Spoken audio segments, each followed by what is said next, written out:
Voilà, donc on va voir Saint Louis de Montfort.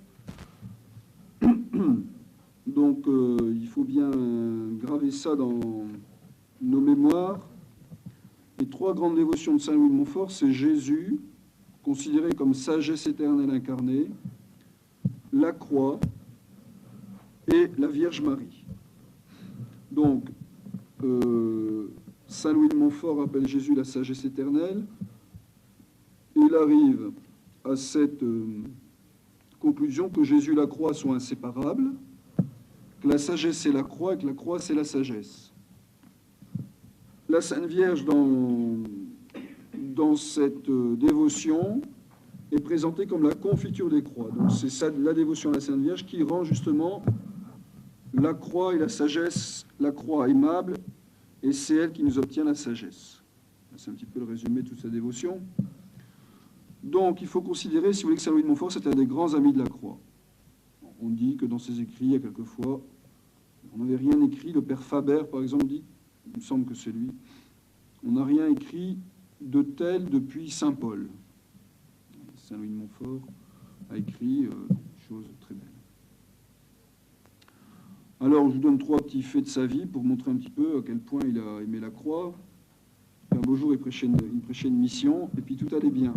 Il n'était pas du tout rassuré. Puis il a dit cette phrase célèbre, pas de croix, point de croix, quelle croix. Point de croix, quelle croix. Alors, il y a eu aussi l'histoire de la mission dans son pays natal. Alors, dans son pays natal, vous savez, l'Évangile dit nul n'est prophète dans son pays. Alors, quand il est allé dans son pays, il n'a pas prêché, il est monté en chair, et puis il a pris son crucifix, puis il a montré son crucifix comme ça, avec un air que j'arrive pas à prendre, évidemment. Puis tout le monde a pleuré, et puis ça a été fini, puis le sermon était fini. Alors, on a dit de lui, cet homme, c'est un crucifix qui parle. Cet homme, c'est un crucifix qui parle.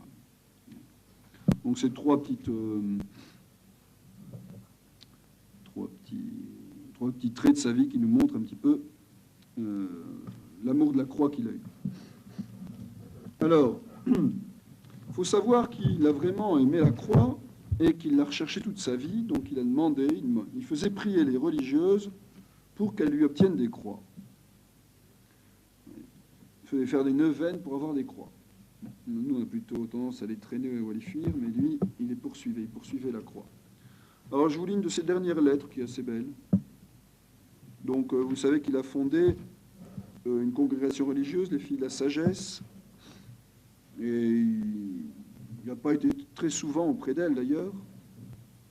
Il considérait que s'il mettait la main à la pâte, tout serait gâté, parce qu'il, malgré tout ce qu'on pouvait dire de lui, il était convaincu que s'il se mêlait des affaires du bon Dieu, tout allait rater, quoi.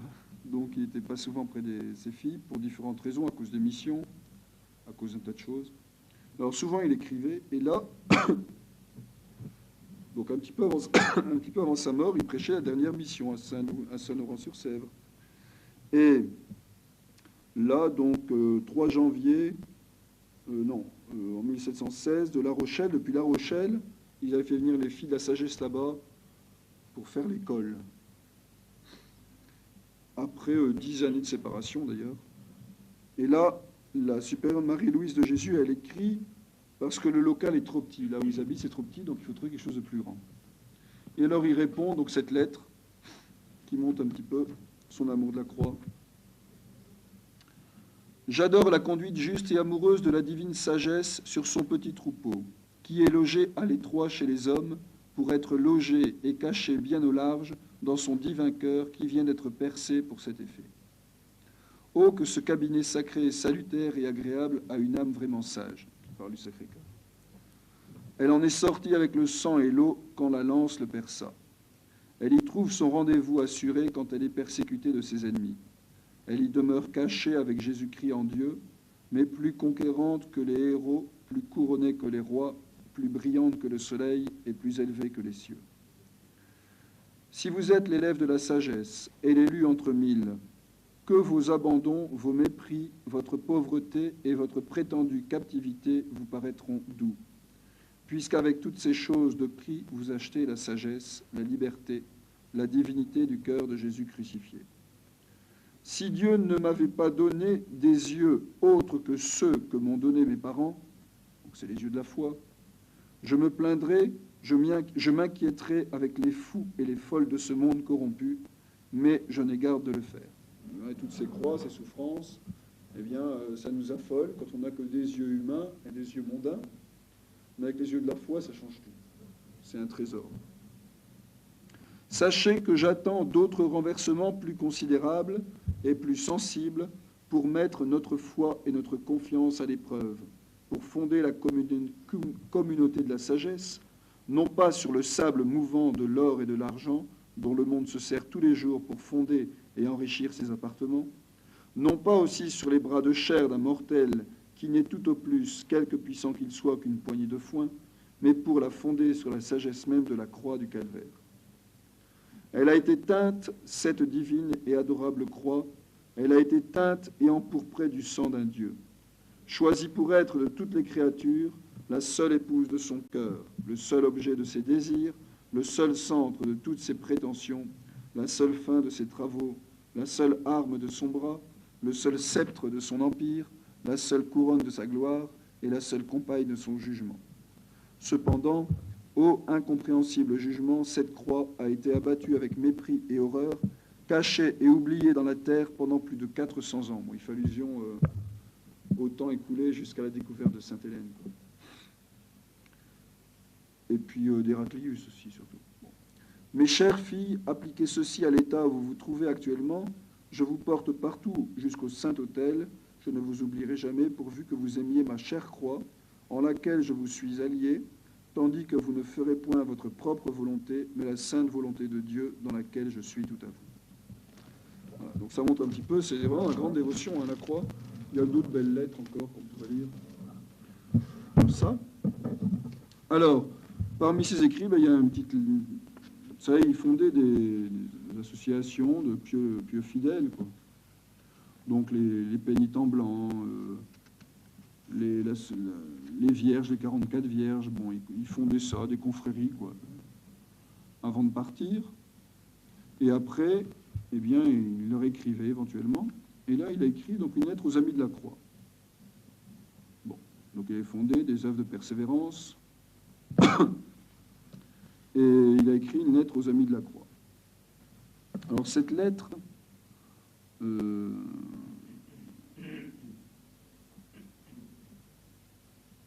elle a dû être écrite vers 1713-1714. Et puis là, il résume un petit peu, donc plutôt il développe une des 4 conditions pour obtenir la sagesse éternelle, donc pour obtenir l'union à Dieu, dont il avait déjà parlé dans le livre « L'amour de la sagesse éternelle ». Il avait énoncé à la fin les 4 conditions, donc la prière continuelle avec le rosaire, le grand désir d'acquérir la sagesse, la vraie dévotion à la Sainte Vierge, et puis la mortification universelle. Donc là, c'est un paragraphe qui est dans ce livre de l'amour de la sagesse éternelle, et cette lettre, ça développe un petit peu ça, on pourrait dire. Ça donne des précisions. Alors là, il écrit aux Amis de la Croix.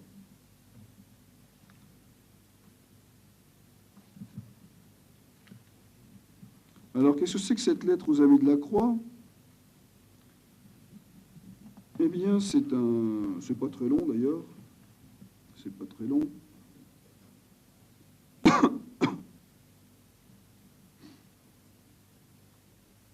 Il a écrit ça chez les jésuites à Rennes, après une retraite chez les jésuites. D'ailleurs, il y a un passage qui fait beaucoup penser aux exercices de Saint-Ignace, les 2 étendards, il appelle ça les 2 parties. Donc il a écrit ça à ce moment-là, et il commente en fait, il explique ce que c'est qu'un ami de la croix, voyez.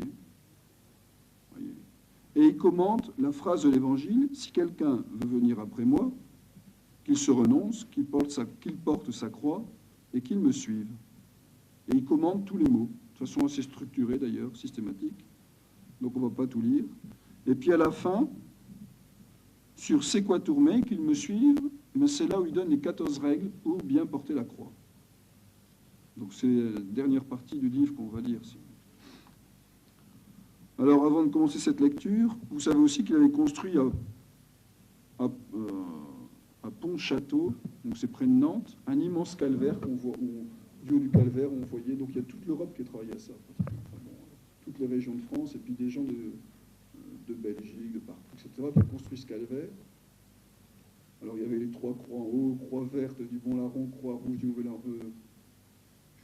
croix noire du Mauvais Larron, croix rouge du Christ.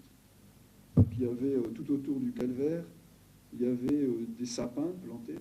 Chaque sapin, c'est un Ave Maria, donc il y a 153 arbres, un immense chapelet, si vous voulez, autour du calvaire. En bas, il y avait le jardin de l'Éden d'Adam et Ève, il y avait le jardin de l'Agonie, il y avait le serpent d'airain, il y avait des trucs, c'était très haut, on voyait 80 paroisses à la ronde.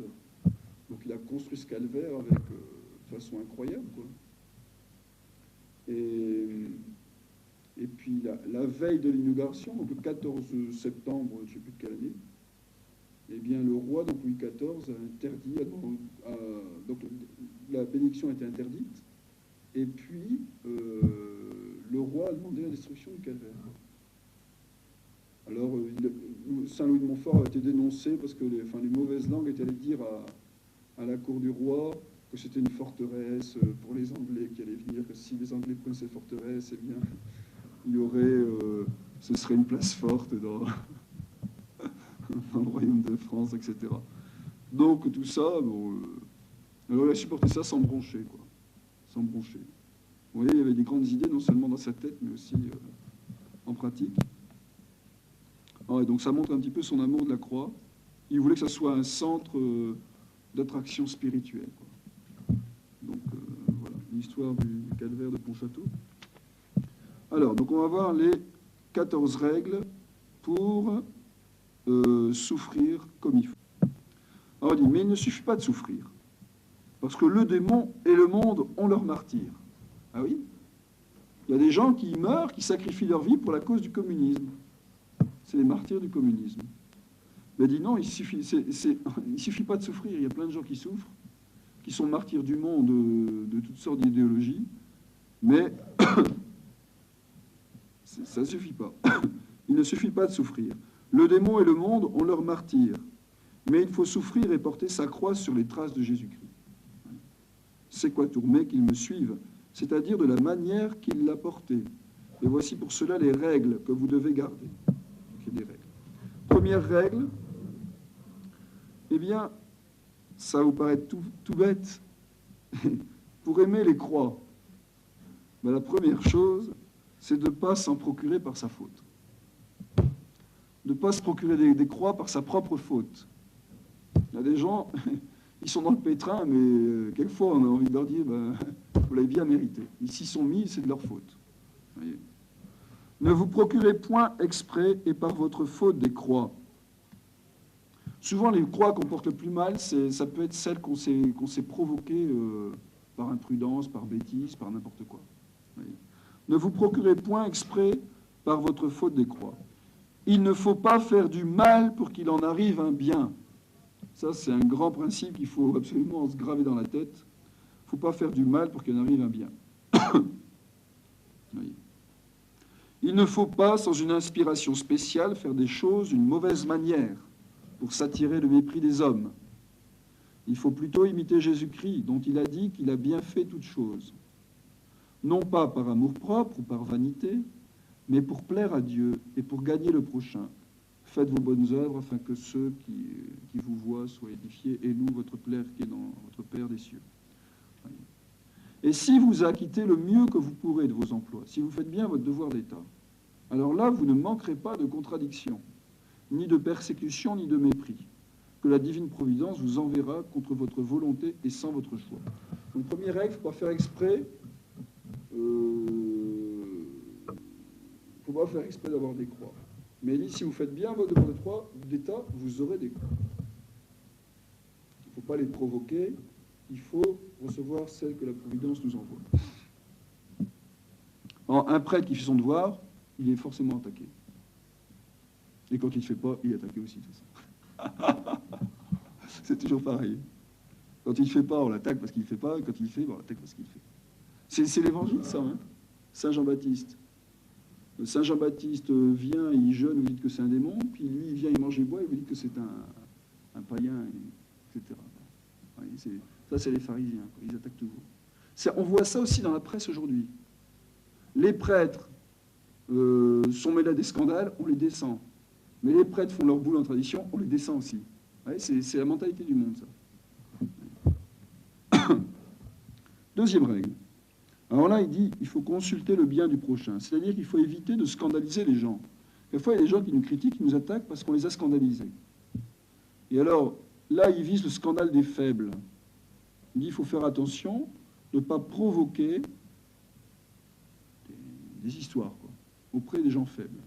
Bon, alors, si vous faites quelque chose d'indifférent, dont le prochain se scandalise, ça veut dire quelque chose qu'on pourrait très bien faire, mais quelqu'un est soit mal formé, soit...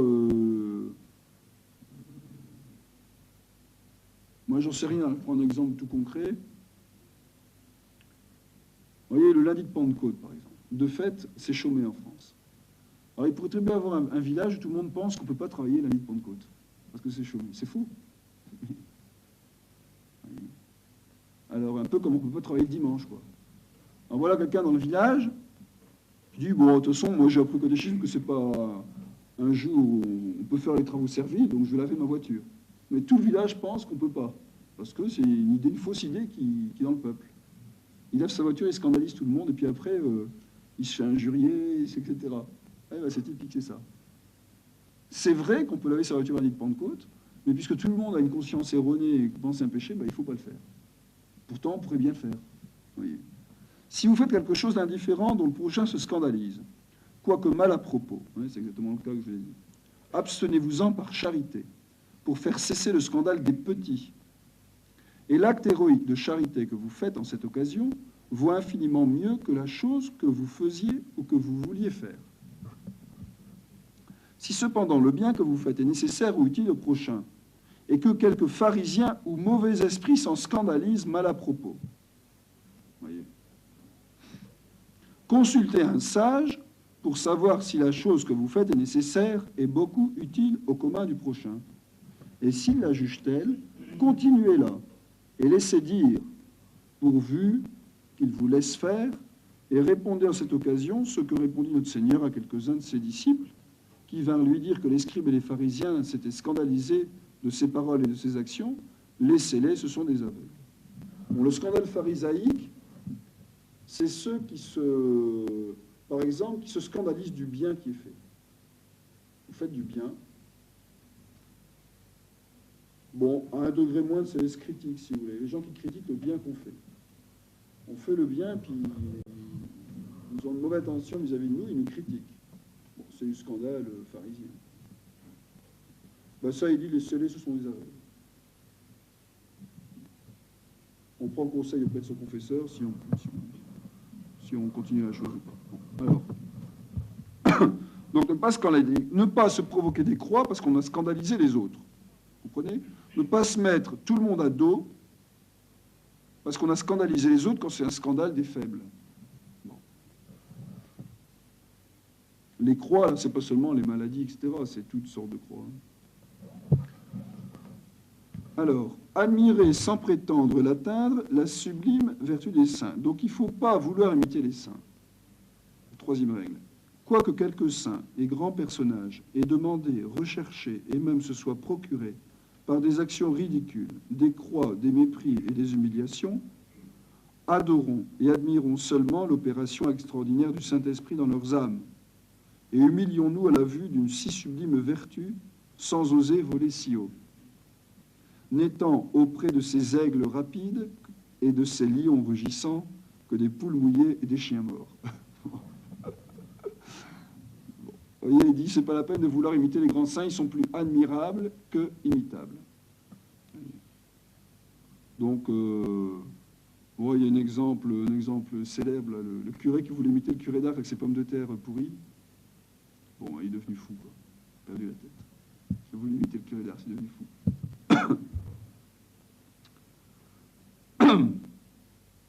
Quatrième conseil, il dit, ben voilà, il faut demander par contre l'amour de la croix. Oui. Demandez l'amour de la croix. Vous pouvez cependant, et même vous devez demander la sagesse de la croix, qui est une science savoureuse et expérimentale de la vérité, qui fait voir dans le jour de la foi les mystères les plus cachés, entre autres celui de la croix. Donc il faut demander cet amour de la croix. Ce qu'on n'obtient que par de grands travaux, de profondes humiliations et de ferventes prières. Si vous avez besoin de cet esprit principal, qui fait porter les croix les plus lourdes avec courage, et de cet esprit bon et doux qui fait goûter dans la partie supérieure de l'âme les amertumes les plus dégoûtantes, de cet esprit saint et droit qui ne cherche que Dieu, de cette science de la croix qui renferme toutes choses, en un mot de ce trésor infini dont le bon usage rend une âme participante de l'amitié de Dieu, demandez la sagesse. Demandez-la incessamment et fortement, sans hésiter, sans crainte de ne la pas obtenir. Et vous l'aurez immanquablement. Et puis vous verrez clairement, par expérience, comment il se peut faire qu'on désire, qu'on recherche et qu'on goûte la croix. Enfin, il dit, voilà, c'est simple, il faut demander l'amour de la croix.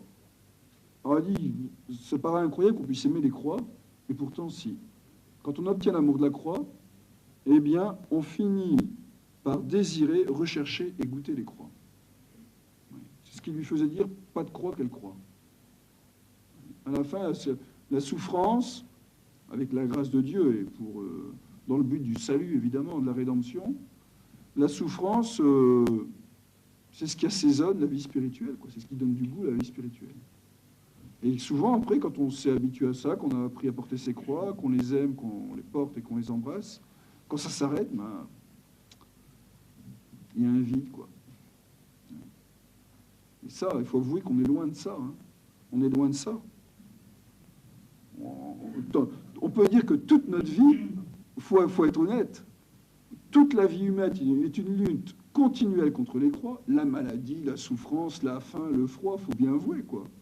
Quand on construit une maison, bah c'est quoi? C'est pour avoir chaud et être à l'abri, et puis éloigner ça. Eh bien,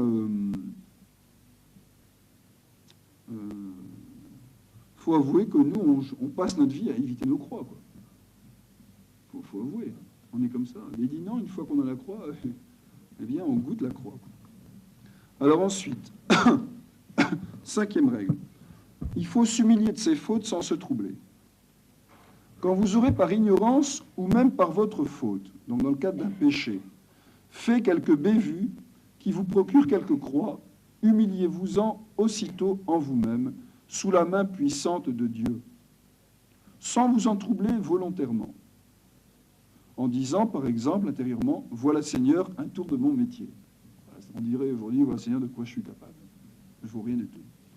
Et s'il y a du péché dans la faute que vous avez faite, prenez l'humiliation qui vous en revient comme un châtiment. Il dit ça tout simplement. Et s'il n'y a... Vous savez, c'est un châtiment, c'est simplement dire, c'est comme l'enfant qui aurait fait une bêtise, et il reçoit une punition, puis il dit, bah oui, je l'ai mérité, merci papa, merci maman. Ouais, c'est un petit peu ça. Les enfants comprennent très bien ça. Hein. Au catéchisme, on leur dit, si vous avez mérité une punition, est-ce que c'est bien à donner? Ben oui, c'est bien à donner. Et est-ce que ce serait bien de ne pas la donner? Ah ben non, c'est pas bien. Ah ben oui, donc vous savez, tout est bien alors. Vous voyez, les enfants, ils comprennent quoi, qu'une punition méritée, c'est bien. Oui, voilà. Alors, et s'il n'y a point de péché comme une humiliation de votre orgueil? Voilà, si vous avez fait un péché, c'est un châtiment. Si vous n'avez pas de péché, c'est une humiliation de votre orgueil. Souvent, et même très souvent, Dieu permet que ses plus grands serviteurs, qui sont les plus élevés en sa grâce, fassent des fautes des plus humiliantes, afin de les humilier à leurs yeux et devant les hommes, afin de leur ôter la vue et la pensée orgueilleuse des grâces qu'il leur donne et du bien qu'ils font, afin qu'aucune chair, comme dit le Saint-Esprit, ne se glorifie devant Dieu. Donc, vous voyez, donc c'est là le piège contre l'amour propre. 6e règle. Dieu nous humilie pour nous purifier. Alors, 6e règle, c'est éviter les retours d'amour propre. Parce qu'il dit, voilà, on va demander l'amour des croix, mais quand on va commencer à aimer sa croix, là encore, il y a de l'amour propre qui va se mélanger là-dedans. On peut encore faire de l'orgueil en portant ses croix. Soyez bien persuadés que tout ce qui est en nous est tout corrompu. Disons, pour être plus précis, est presque entièrement corrompu. Parce que la nature n'est pas détruite. Elle est viciée, mais elle n'est pas détruite. tout corrompu par le péché d'Adam et par les péchés actuels. Et non seulement les sens du corps, mais toutes les puissances de l'âme, l'intelligence, la volonté, toutes les puissances sont viciées. Et que dès lors que notre esprit corrompu regarde quelques dons de Dieu, en nous avec réflexion et complaisance, voyez, Dieu nous fait un don, et on se rend compte, par exemple, qu'on a remporté une victoire de patience dans une épreuve où on aurait pu être impatient habituellement. Et puis on regarde ça en nous. On se dit, tiens, là, tiens, j'ai réussi. C'est un retour d'amour-propre, ça. C'est un retour de complaisance sur soi. Eh bien, il dit, dès lors que notre esprit corrompu regarde quelques dons de Dieu en nous avec réflexion et complaisance, ce don, cette action, cette grâce devient toute souillée et corrompue, et Dieu en détourne ses yeux divins. Vous voyez jusqu'où ça va, quoi. Par exemple, on fait des efforts pour être patient, puis d'un seul coup, on a une occasion où d'habitude on est impatient, et cette fois-là, on est patient. Et puis on dit, tiens, là, pour une fois, j'ai réussi. Et là, c'est fini. Dieu avait donné une grâce, et comme on s'est tourné dessus, par amour-propre, le bon Dieu ne veut plus l'avoir. C'est ce qu'il explique là. Si les regards et les pensées de l'esprit de l'homme gâtent ainsi les meilleures actions et les dons les plus divins, que dirons-nous des actes de la volonté propre qui sont encore plus corrompus que ceux de l'esprit? Vous voyez, de faire le raisonnement, tiens, là, j'ai réussi quelque chose. C'est qu'un raisonnement, ça. Déjà, ça déplaît à Dieu. Mais si en plus on éprouve de la joie, tiens, oui, je suis vraiment joyeux d'avoir réussi. Vous voyez, si la volonté se met encore là-dedans, c'est encore pire. Ça déplaît encore plus à Dieu de se réjouir de ça. On peut faire que le raisonnement. Mais si après le raisonnement, la volonté prend de la joie là-dedans, et se complaît là-dedans, eh bien, ça augmente encore le désagrément que Dieu a de notre retour d'amour-propre. Si vous voulez. Donc il dit, en fait, après cela, il ne faut pas s'étonner si Dieu prend plaisir à cacher les siens dans le secret de sa face, afin qu'ils ne soient point souillés par les regards des hommes et par leur propre connaissance. Et pour les cacher ainsi, que ne permet et ne fait point ce Dieu jaloux? Combien d'humiliations leur procure-t-il? En combien de fautes les laisse-t-il tomber? De quelle tentation permet-il qu'ils soient attaqués comme saint Paul? Saint Paul, il était tenté contre la pureté. En quelles incertitudes, ténèbres, perplexités les laisse-t-il? Oh, que Dieu est admirable dans ses saints et dans les voies qu'il tient pour les conduire à l'humilité et à la sainteté. Donc c'est le cas du roi David qui tombe dans son péché. Là. Bon, il doit y avoir d'autres saints qui sont tombés dans le péché. Il y a des saints, Saint-Pierre, qui sont tombés dans le péché. Le bon Dieu permet ça pour les humilier et cacher les dons qu'il leur fait malgré ses péchés. Alors, il continue. Évitez encore les pièges de l'orgueil. Prenez donc bien garde de croire, comme les dévots orgueilleux et pleins d'eux-mêmes, que vos croix sont grandes et qu'elles sont des épreuves de votre fidélité et des témoignages d'un amour singulier de Dieu en votre endroit. Il y a des gens, voilà, ils ont compris que la croix, c'est un trésor. Alors, dès qu'ils ont des croix, ils s'imaginent qu'ils ont de grandes croix. Ce sont des martyrs du bon Dieu, quoi. Ils s'imaginent qu'ils ont des croix qui sont plus grandes que les autres, qu'elles sont insupportables. Si vous voulez... Et bien alors, ils s'imaginent, voilà, c'est parce que je suis fidèle que Dieu m'envoie des croix, c'est une récompense. Vous voyez, donc ça, c'est de l'orgueil, en fait. Ou bien alors, un témoignage d'amour singulier. Dieu m'aime plus que tout le monde parce qu'il m'envoie des croix. Ça, il dit, tout ça, c'est des pièges. C'est des pièges.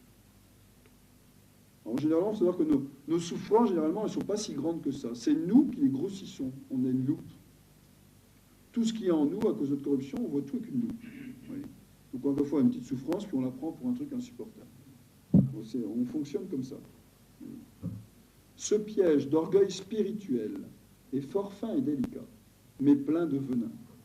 Vous devez croire, il donne le remède, que votre orgueil et votre délicatesse vous font prendre pour des poutres des pailles, pour des plaies des piqûres, pour un éléphant un rat, pour une intruse atroce et un abandon cruel, une petite parole en l'air, un petit rien dans la vérité.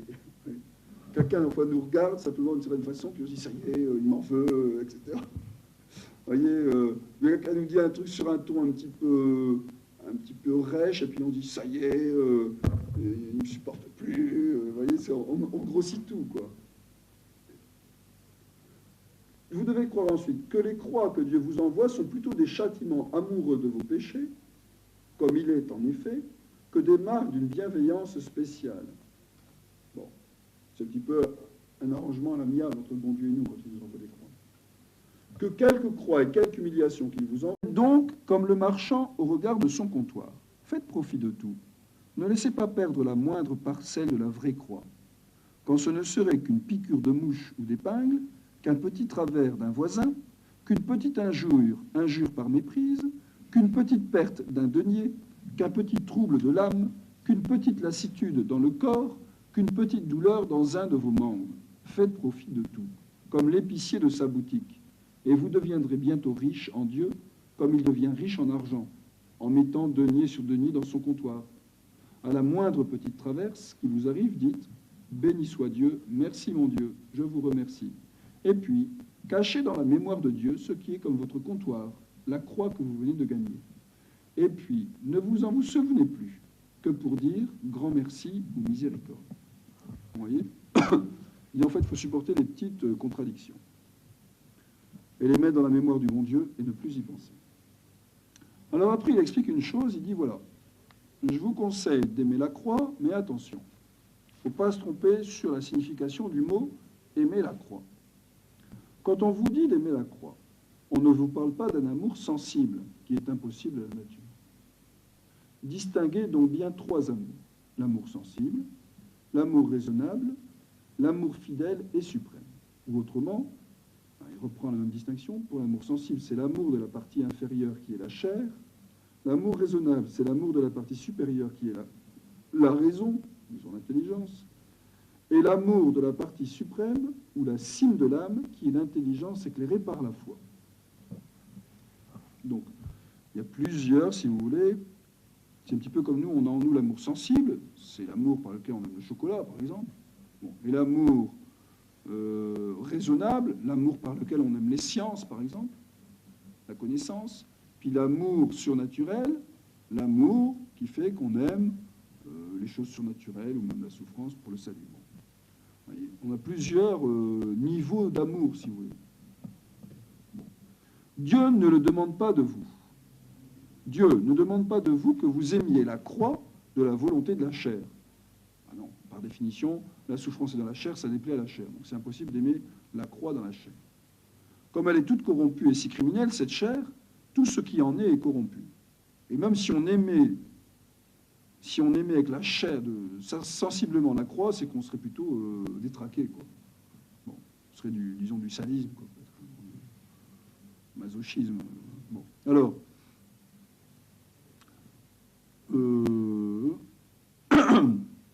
elle ne peut être soumise par elle-même à la volonté de Dieu et à sa loi crucifiante. C'est pourquoi notre Seigneur, parlant d'elle, donc de la volonté de la chair, bon, sachant qu'elle n'était pas corrompue chez notre Seigneur, hein, c'est pourquoi le Seigneur, parlant d'elle au Jardin des Olives, s'écria « Mon Père, que votre volonté soit faite, mais pas la mienne. » Si la partie inférieure de l'homme-Dieu, Jésus-Christ, quoiqu'elle fût sainte, n'a pas pu aimer la croix sans aucune interruption, à plus forte raison, la nôtre, qui est toute corrompue, la repoussera-t-elle. Si déjà notre Seigneur a été rebuté par la croix, lui qui était Dieu, il y a nous qui sommes corrompus, on est encore plus rebutés par la croix que notre Seigneur. Donc c'est pas la peine. Notre Seigneur n'a pas pu aimer continuellement la croix dans sa chair, donc nous, on ne peut pas y arriver non plus. Nous pouvons à la vérité éprouver quelquefois, alors là il explique quelque chose, nous pouvons à la vérité éprouver quelquefois une joie même sensible de ce que nous souffrons, comme plusieurs saints l'ont ressenti. Mais cette joie ne vient pas de la chair, quoiqu'elle soit dans la chair. Elle ne vient que de la partie supérieure de l'âme, qui est si remplie de cette divine joie du Saint-Esprit, qu'il y a une redondance. Ça rejaillit sur la chair. Donc là, quelquefois, on peut avoir une joie dans la chair de souffrir quelque chose, mais ça ne vient pas de la chair. C'est dans la chair, mais pas de la chair. Ça vient de l'âme qui est comblée des grâces du Saint-Esprit, et puis il y a une redondance de l'âme sur le corps, et le corps participe à la joie de l'âme. Vous voyez ? Mais ça ne vient pas de la chair, ça vient de l'âme. Vous voyez ? Alors, elle ne vient pas de la chair, quoiqu'elle soit dans la chair. Elle ne vient que de la partie supérieure, qui est si remplie de cette divine joie du Saint-Esprit, qu'elle la fait rejaillir jusque sur la partie inférieure, en sorte qu'en ce moment, la personne la plus crucifiée peut dire « Mon cœur et ma chair ont tressailli d'allégresse dans le Dieu vivant ».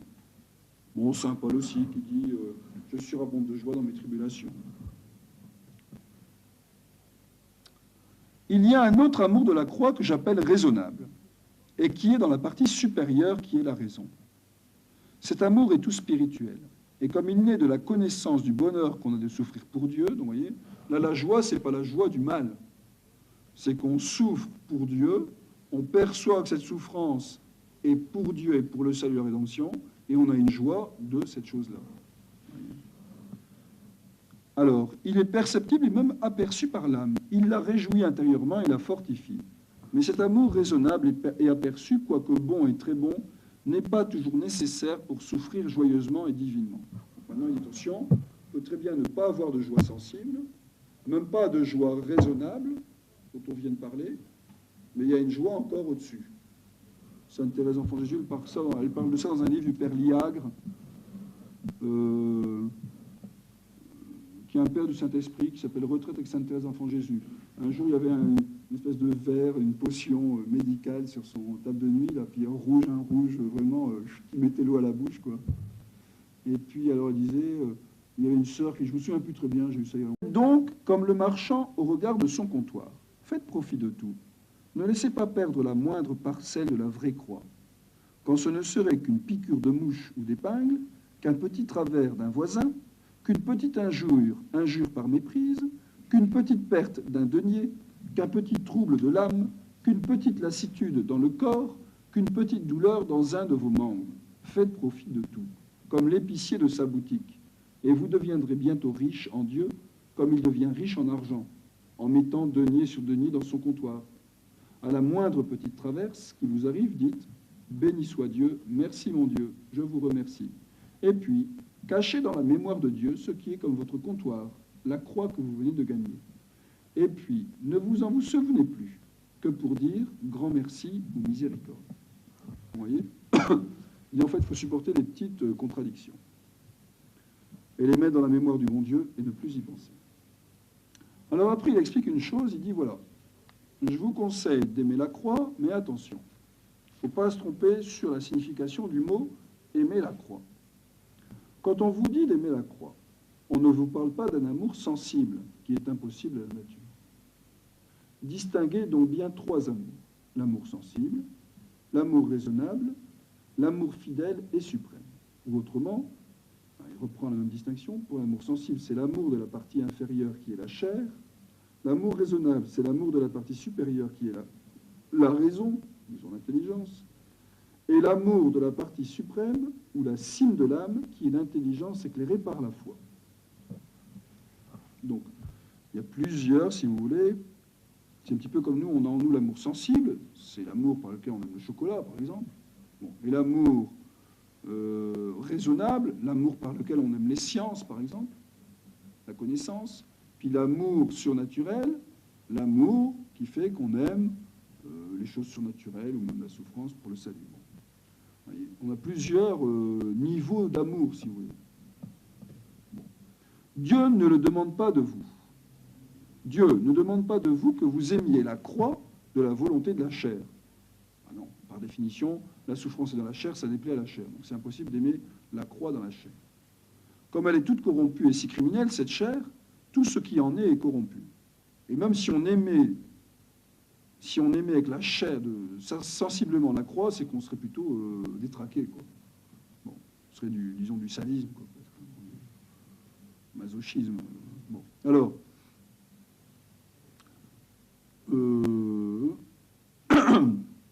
elle ne peut être soumise par elle-même à la volonté de Dieu et à sa loi crucifiante. C'est pourquoi notre Seigneur, parlant d'elle, donc de la volonté de la chair, bon, sachant qu'elle n'était pas corrompue chez notre Seigneur, hein, c'est pourquoi le Seigneur, parlant d'elle au Jardin des Olives, s'écria « Mon Père, que votre volonté soit faite, mais pas la mienne. » Si la partie inférieure de l'homme-Dieu, Jésus-Christ, quoiqu'elle fût sainte, n'a pas pu aimer la croix sans aucune interruption, à plus forte raison, la nôtre, qui est toute corrompue, la repoussera-t-elle. Si déjà notre Seigneur a été rebuté par la croix, lui qui était Dieu, il y a nous qui sommes corrompus, on est encore plus rebutés par la croix que notre Seigneur. Donc c'est pas la peine. Notre Seigneur n'a pas pu aimer continuellement la croix dans sa chair, donc nous, on ne peut pas y arriver non plus.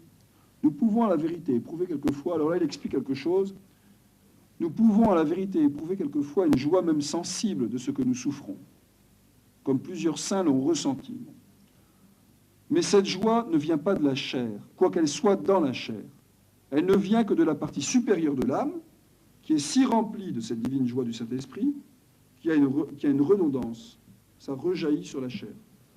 Donc là, quelquefois, on peut avoir une joie dans la chair de souffrir quelque chose, mais ça ne vient pas de la chair. C'est dans la chair, mais pas de la chair. Ça vient de l'âme qui est comblée des grâces du Saint-Esprit, et puis il y a une redondance de l'âme sur le corps, et le corps participe à la joie de l'âme. Vous voyez ? Mais ça ne vient pas de la chair, ça vient de l'âme. Vous voyez ? Alors, elle ne vient pas de la chair, quoiqu'elle soit dans la chair. Elle ne vient que de la partie supérieure, qui est si remplie de cette divine joie du Saint-Esprit, qu'elle la fait rejaillir jusque sur la partie inférieure, en sorte qu'en ce moment, la personne la plus crucifiée peut dire « Mon cœur et ma chair ont tressailli d'allégresse dans le Dieu vivant ». Bon, saint Paul aussi qui dit « Je surabonde de joie dans mes tribulations ». Il y a un autre amour de la croix que j'appelle raisonnable, et qui est dans la partie supérieure qui est la raison. Cet amour est tout spirituel. Et comme il naît de la connaissance du bonheur qu'on a de souffrir pour Dieu, donc vous voyez, là la joie, ce n'est pas la joie du mal. C'est qu'on souffre pour Dieu, on perçoit que cette souffrance est pour Dieu et pour le salut et la rédemption, et on a une joie de cette chose-là. Alors, il est perceptible et même aperçu par l'âme. Il la réjouit intérieurement et la fortifie. Mais cet amour raisonnable et aperçu, quoique bon et très bon, n'est pas toujours nécessaire pour souffrir joyeusement et divinement. Maintenant, il dit attention, on peut très bien ne pas avoir de joie sensible, même pas de joie raisonnable, dont on vient de parler, mais il y a une joie encore au-dessus. Sainte Thérèse Enfant Jésus, elle parle de ça dans un livre du Père Liagre, qui est un père du Saint-Esprit, qui s'appelle Retraite avec Sainte Thérèse Enfant Jésus. Un jour, il y avait une espèce de verre, une potion médicale sur son table de nuit, là, puis un rouge vraiment, qui mettait l'eau à la bouche, quoi. Et puis, alors, elle disait, il y avait une sœur qui, je me souviens plus très bien, j'ai eu ça il y a longtemps, mais il y a une sœur qui devait dire, « Ah, ma sœur, vous êtes toujours joyeuse. » Elle dit, bah, « Détrompez-vous, détrompez-vous, parce que, vous voyez, ce verre-là, bah, il a l'air très bon, mais c'est dégoûtant. Ma vie, ça a été comme ça, quoi. Elle a eu l'air joyeuse, mais en fait, j'ai eu que des souffrances, quoi. » Donc elle était passée à ce niveau supérieur de joie, si vous voulez. Une joie pas sensible, même au-dessus de la raison, une joie qui vient de plus haut. C'est pourquoi il y a un autre amour de la cime et de la pointe de l'âme, disent les maîtres de la vie spirituelle, ou de l'intelligence, disent les philosophes, par lequel, sans ressentir aucune joie dans les sens, sans apercevoir aucun plaisir raisonnable dans l'âme, on aime cependant et on goûte, par la vue de la pure foi, la croix qu'on porte, quoique souvent tout soit en guerre et en alarme dans la partie inférieure, qui gémit, qui se plaint, qui pleure et qui cherche à se soulager, en sorte qu'on dise avec Jésus-Christ, « Mon Père, que votre volonté soit faite, mais non pas la mienne », ou avec la Sainte Vierge, « Voici l'esclave du Seigneur, qu'il me soit fait selon votre parole ». C'est de l'un de ces deux amours de la partie supérieure que nous devons aimer la croix. Donc, vous voyez, il dit, cet amour suprême de la croix, on peut très bien même souffrir dans son corps. Et il dit, tout peut être en révolte dans le corps. On peut être impatient, le corps a envie de se soulager, il se plaint, il gémit, etc. On supporte mal, mais en haut, là, tout en haut, ben, on est fixé dans la volonté de Dieu, puis on se réjouit de souffrir. Bon. Alors il dit, l'amour de la croix dont on parle, c'est soit l'amour raisonnable, dont on a parlé avant, soit l'amour spirituel suprême, dont on parle maintenant. Mais c'est jamais l'amour de la chair, c'est jamais la chair qui aime la souffrance pour elle-même. Ce serait du masochisme. Bon, alors il continue. 10e règle, il faut tout souffrir. Il ne faut pas choisir ses croix. Il faut accepter tout ce que Dieu nous envoie, sans exception. Résolvez-vous, chers amis de la croix, à souffrir toutes sortes de croix sans exception et sans choix. Toute pauvreté, toute injustice, toute perte, toute maladie, toute humiliation, toute contradiction, toute calomnie, toute sécheresse, tout abandon, toute peine intérieure et extérieure. Disant toujours, ô bon Dieu, mon cœur est prêt, mon Dieu, mon cœur est prêt. C'est un psaume. Préparez-vous donc à être délaissés des hommes et des anges, et comme de Dieu même, à être persécutés, enviés, trahis, calomniés, discrédités et abandonnés de tous, à souffrir la faim, la soif, la mendicité, la nudité, l'exil, la prison, la potence, et toutes sortes de supplices, quoique vous ne l'ayez pas mérité pour les crimes qu'on vous impose. pour les crimes dont on vous accuse faussement.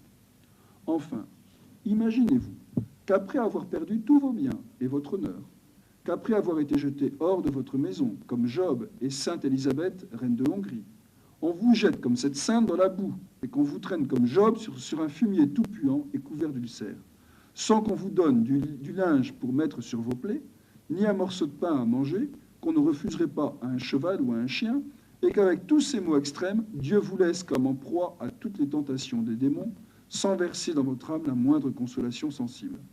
Croyez fermement, et voilà le souverain point de la gloire divine et de la félicité véritable d'un vrai et parfait ami de la croix. Il dit, voilà, ce jour où vous arrivez avec tout ça sur le dos, et bien, ça y est, vous êtes au but, c'est là la plus grande gloire. Ça nous dépasse complètement. On s'imagine beaucoup trop, si vous voulez, que les croix des saints et même le calvaire de notre Seigneur, ça a été, disons, un mauvais moment passé, quoi. On s'imagine qu'ils ont serré les dents et des poings, puis ils se sont dit, allez, on y va, au plus vite c'est fini, au plus vite on est tranquille, vous voyez. On a l'impression que c'est ça. C'est complètement faux. On verra ça la prochaine fois, donc 1er avril.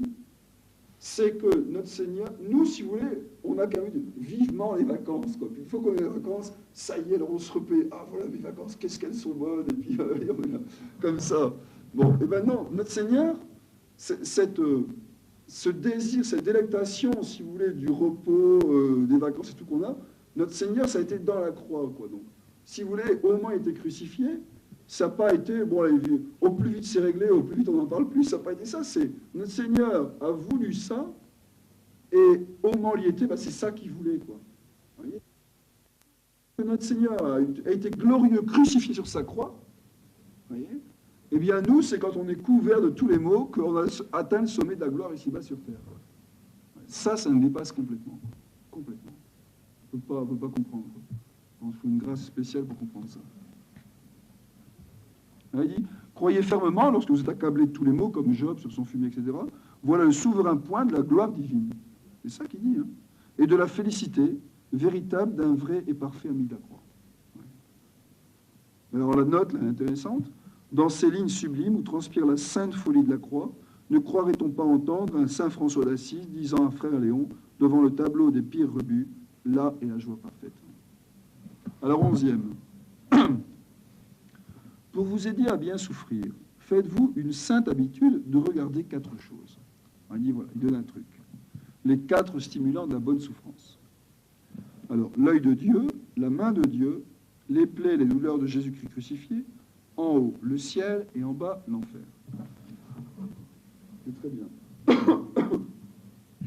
Premièrement, regardez l'œil de Dieu, qui, comme un grand roi, du haut d'une tour, regarde son soldat dans la mêlée avec complaisance et avec louange de son courage.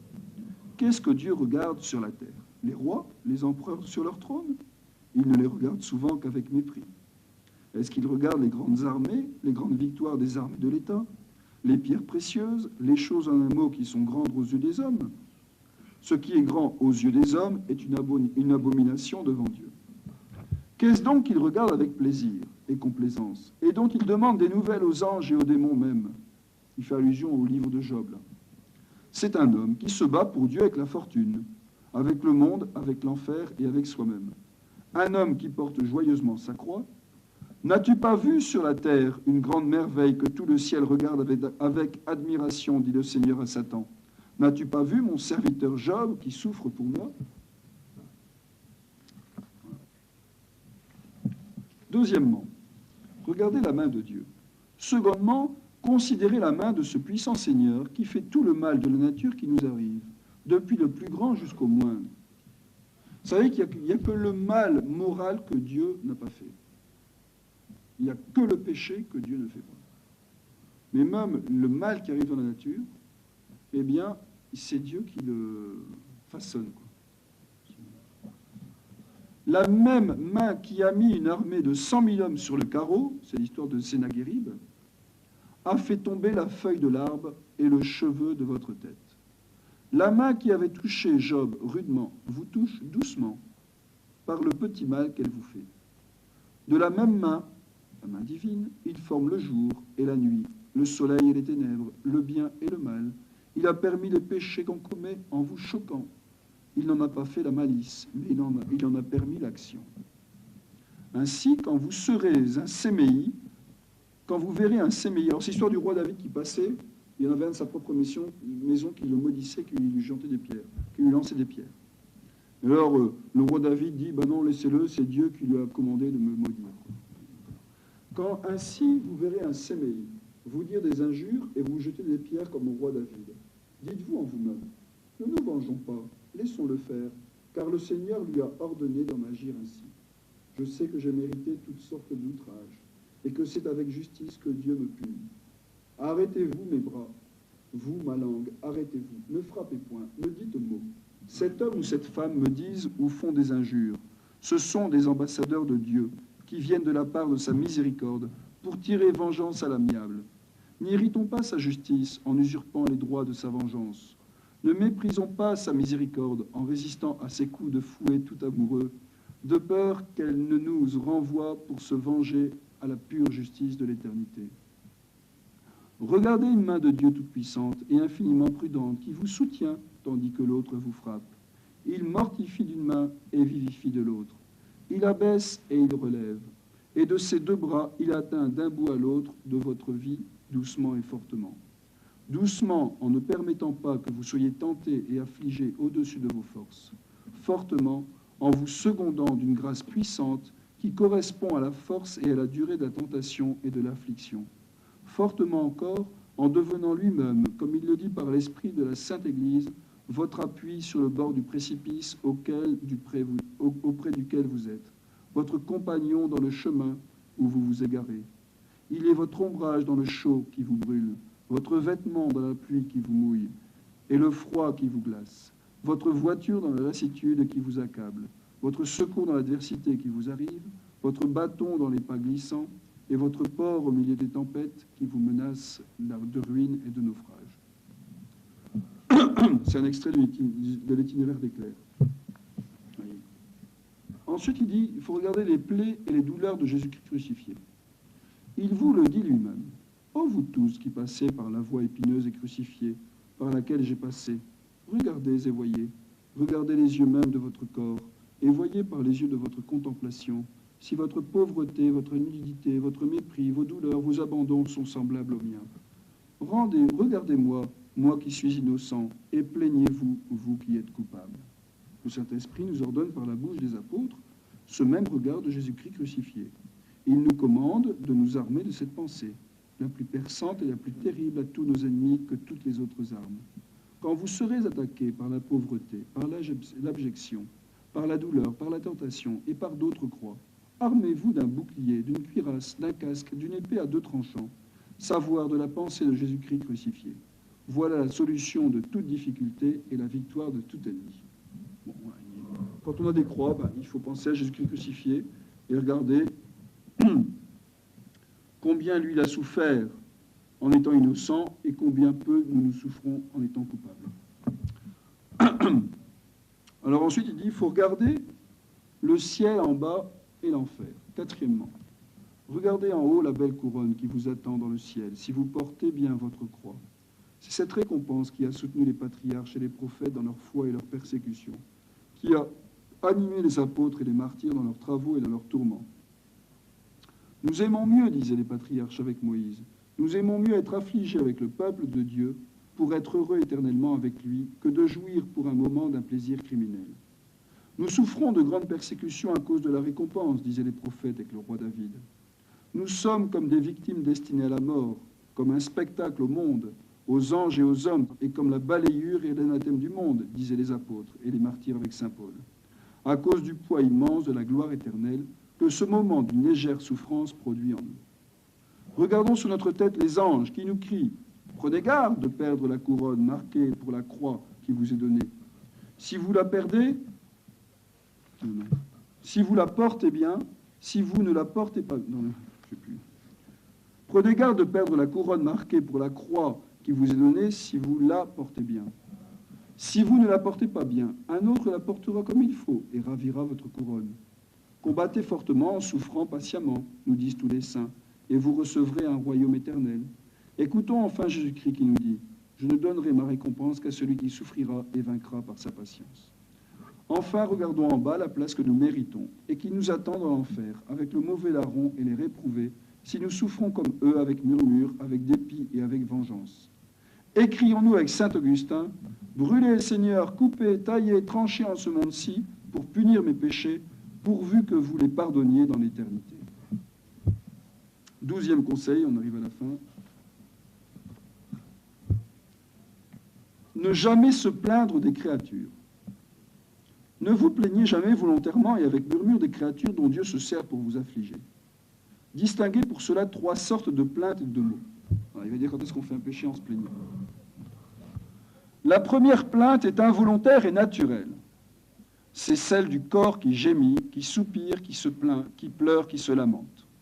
Quand l'âme, comme je dis, est résignée à la volonté de Dieu dans sa partie supérieure, il n'y a aucun péché. La seconde plainte, c'est celle qui est raisonnable. C'est quand on se plaint et qu'on découvre son mal à ceux qui peuvent y mettre ordre, comme à un supérieur ou à un médecin. Voilà, je suis malade, je souffre, je vais voir le médecin. Bon, ben ça c'est raisonnable. Cette plainte peut être imparfaite quand elle est trop empressée, mais elle n'est pas péché. La troisième plainte, c'est celle qui est criminelle, celle qui est pécamineuse. C'est lorsqu'on se plaint du prochain pour s'exempter du mal qu'il nous fait souffrir, ou pour se venger. C'est quand on se plaint de la douleur que l'on souffre, en consentant à cette plainte et en y ajoutant l'impatience et le murmure. Voilà, ça, c'est péché. Bon, ça va du péché véniel jusqu'au péché mortel si on se révolte contre Dieu et qu'on blasphème. Hein. Ça arrive. Alors, 13e, ne recevoir la croix qu'avec reconnaissance. Ne recevez jamais aucune croix sans la baiser humblement avec reconnaissance.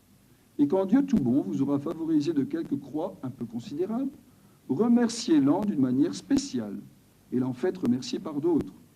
À l'exemple de cette pauvre femme qui, ayant perdu tout son bien par un procès injuste qu'on lui suscita, fit aussitôt dire une messe d'une pièce de 10 sous qui lui restait afin de remercier Dieu de la bonne aventure qui lui était arrivée. Bon. On vous vole tout, il vous reste 10 francs, bah faites dire une messe pour remercier le bon Dieu qui fait 10 francs. C'est ça l'histoire. Ouais. Bon. C'est comme l'histoire de Saint Jean de Quinty, là, elle est marrante. Il se fait dévaliser en voyage, puis alors il part, ils ont laissé son manteau pour pas qu'il soit tout nu quand même, une espèce de machin. Puis alors en marchant, tout de suite après, il dit j'ai 3 pièces d'or dans la doublure de manteau. Alors il déchire son manteau, il court après les voleurs. Hey, vous avez oublié 3 pièces d'or. Les types se retournent, ils ont tellement été ébahis qu'ils ont tout rendu, ils se sont convertis. C'est l'histoire de la vie des saints, ça. Bon, c'est un peu le même genre. Se charger de croix volontaire. Si vous voulez vous rendre digne de recevoir les croix qui viendront sans votre participation et qui sont les meilleures, chargez-vous-en de volontaire avec l'avis d'un bon directeur. On demande à son confesseur. Par exemple, avez-vous chez vous quelques meubles inutiles auxquels vous avez quelque affection? Donnez-le aux pauvres, en disant, voudrais-tu avoir du superflu quand Jésus est si pauvre? C'est tout ça, quoi. Avez-vous horreur de quelque nourriture, de quelque acte de vertu, de quelque mauvaise odeur? Goûtez, pratiquez, sentez et vainquez-vous. En parlant, il avait une répugnance chez les pauvres. Alors un beau jour, il a pris un verre de pu, puis il a bu comme ça. C'était fini, il avait vaincu sa répugnance. Bon, c'est pas à faire, parce que c'est peut-être malade après, quoi, mais enfin bon. Vous voyez? Aimez-vous avec un peu trop de tendre et empressez quelques personnes, ou quelques objets. On est attaché à des choses qu'on a, par exemple. Absentez-vous. Donc, vous êtes attaché à quelqu'un, trop de tendresse et d'empressement à voir quelqu'un. Absentez-vous exprès. Ou privez-vous de la rencontrer. Éloignez-vous de ce qui vous flatte. Avez-vous quelques saillies de nature pour voir? Bon, c'est être curieux, quoi. Ou pour agir, ou pour paraître. Pour aller en quelque endroit. Arrêtez-vous, taisez-vous, cachez-vous et détournez vos yeux. Haïssez-vous naturellement un tel objet, une telle personne. Allez-y fréquemment et surmontez-vous. Il y a quelqu'un que vous n'aimez pas, faites exprès d'aller lui dire bonjour et lui parler. C'est ça que ça veut dire. Si vous êtes vraiment ami de la croix, l'amour qui est toujours industrieux vous fera trouver ainsi 1000 petites croix dont vous vous enrichirez insensiblement, sans crainte de la vanité, qui se mêle souvent dans la patience avec laquelle on endure les croix éclatantes. Et parce que vous aurez été ainsi fidèle en peu de choses, le Seigneur, comme il l'a promis, vous établira sur beaucoup, c'est-à-dire sur beaucoup de grâces qu'il vous donnera, sur beaucoup de croix qu'il vous enverra, et sur beaucoup de gloire qu'il vous prépare.